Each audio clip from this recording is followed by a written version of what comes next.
सभी भक्तों को मेरा नमस्कार। ओम नमः शिवाय। आपका फिर से स्वागत है आपके अपने चैनल में जिसका नाम है विनायक वंदना।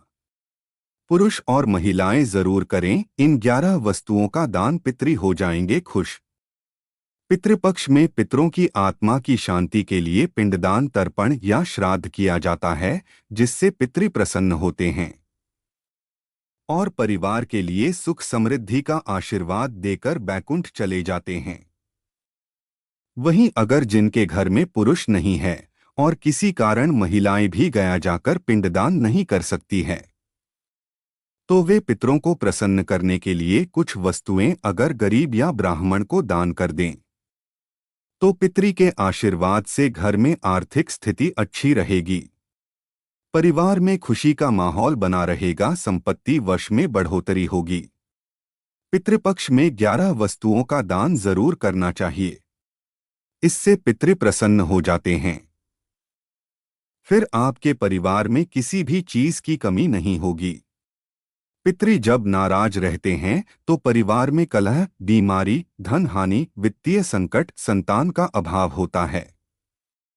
पितृपक्ष 29 सितंबर से शुरू हो रहा है। आइए जानते हैं कि पितृपक्ष में किन वस्तुओं का दान सभी को करना चाहिए। यदि परिवार में कोई पुरुष नहीं है तो महिलाएं पितरों को खुश करने के लिए पितृपक्ष में इन वस्तुओं का दान कर सकती है। इससे पितृ तृप्त होकर धन, संपत्ति, वंश, अच्छी सेहत आदि में बढ़ोतरी का आशीर्वाद देते हैं। नंबर 1 है दही। पितरों की तृप्ति के लिए आप दही का दान जरूर करें। पितृपक्ष में दूध से ज्यादा दही का महत्व होता है।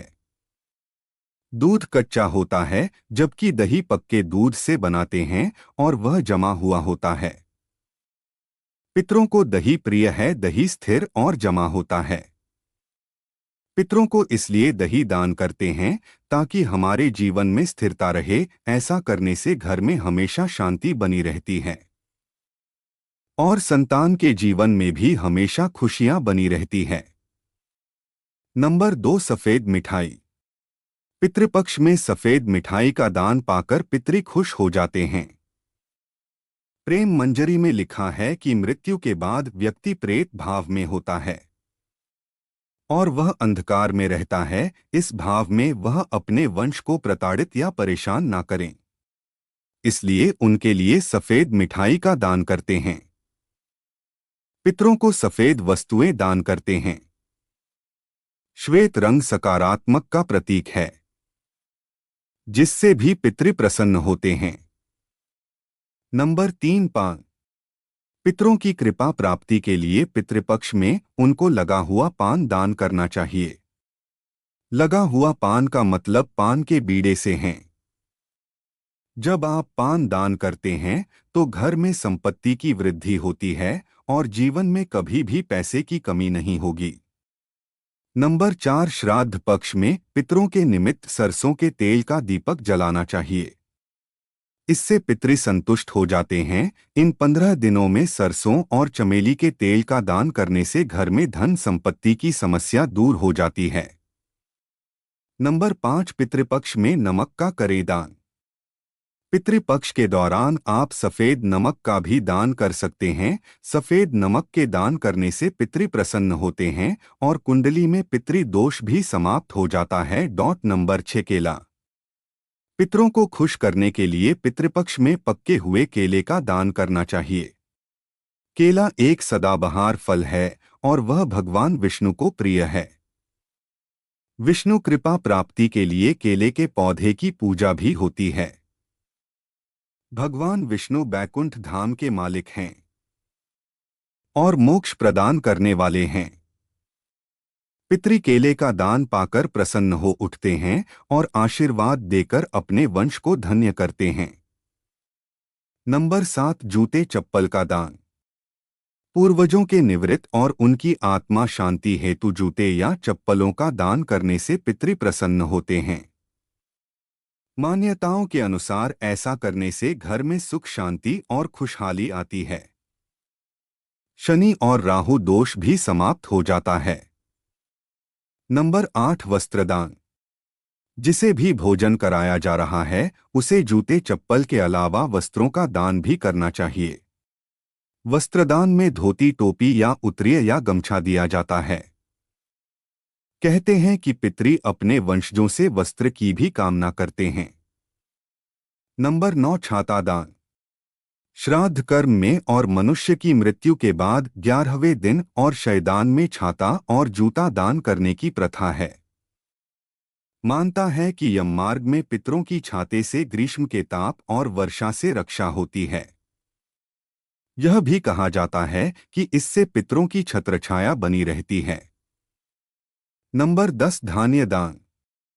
इसमें किसी अनाज, दाल, चावल या आटे आदि का दान किया जाता है। इससे वंश वृद्धि में किसी भी प्रकार की रुकावट नहीं होती है। नंबर 11, दक्षिणा। दक्षिणा के बिना कोई भी दान फलित नहीं होता है, वह व्यर्थ समझा जाता है। यहाँ पर दक्षिणा का अर्थ धन या पैसे से नहीं है।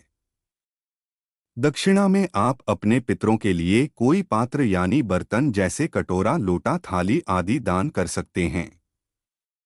आइए अब कुछ खास बातें जानते लेते हैं। पितृपक्ष में बड़े संकेत देने वाले 4 जीव। नंबर 1, पितृपक्ष के समय में कौवे की प्रतीक्षा उन सभी लोगों को होती है जो अपने पितरों का श्राद्ध करते हैं। कौवा जब आता है तो वह आपके पितरों से जुड़े संकेत देता है। यदि आपने अपने पितरों के लिए भोजन का अंश निकला है और वह उसे खा लेता है तो समझ लीजिए कि वह भोजन आपके पितरों को प्राप्त हो गया है। उससे भी प्रसन्न और तृप्त हो जाते हैं और वह आपकी उन्नति, खुशहाली, वंश और धन में वृद्धि का आशीर्वाद देते हैं। यदि कौवा आपके दिए गए भोजन को नहीं खाता है तो वह अन्न पितरों को प्राप्त नहीं होता है, इससे वह अतृप्त रह जाते हैं। अतृप्त और नाखुश पितरी नाराज होकर श्राप देते हैं। नंबर 2, गाय। हिंदू धर्म में गाय एक पवित्र और पूजनीय जीव है। धार्मिक मान्यताओं के अनुसार गाय में देवों का वास होता है। पितृपक्ष के समय में आप गाय के लिए भोजन निकलते हैं और वह उसे खा लेती है तो वह पितरों को प्राप्त हो जाता है। यह संकेत है कि आपके पितृ आपसे प्रसन्न हैं। नंबर 3, कुत्ता। पितृपक्ष में पितरों तक भोजन पहुंचाने के लिए उनकी तिथि पर खाने का कुछ अंश कुत्ते को खिलाया जाता है। इससे पितरों की आत्मा तृप्त होती है और वह अपने वंश को खुशहाली का आशीर्वाद देते हैं। नंबर 4, चींटी। पितृपक्ष में पितरों की तिथि पर भोजन बनाया जाता है, फिर उसे भोजन का एक अंश चींटियों को डाल देते हैं ताकि वह उसे खा लें। धार्मिक मान्यताओं के अनुसार चींटियों के माध्यम से वह भोजन पितृ प्राप्त करके तृप्त होते हैं। यदि यह जीव आपके दिए गए भोजन को ग्रहण नहीं करते हैं तो यह पितरों के अतृप्त रहने का संकेत होता है। अगर इन 4 जीवों ने आपके हाथ से खाना खा लिया तो समझो आपकी किस्मत चमक जाएगी। अगर जानकारी अच्छी लगी तो वीडियो को लाइक करें, दोस्तों के साथ शेयर करें और चैनल को सब्सक्राइब करना ना भूलें। धन्यवाद।